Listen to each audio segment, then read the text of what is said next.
Sosok pengendara yang menerobos iring-iringan Presiden Jokowi akhirnya terungkap.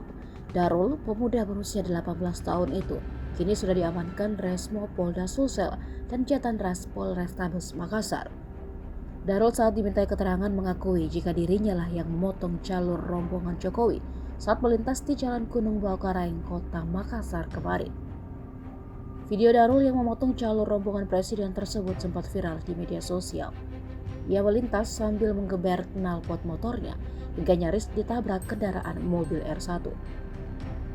Untungnya, menurut Kepala Biro Pers Media dan Informasi Sekretariat Presiden, Bey Mahmudin, saat itu Presiden Jokowi sedang tidak berada dalam kendaraan RI1 tersebut. Namun tanggapan Jokowi, ia meminta agar persoalan itu tak perlu dibesar-besarkan.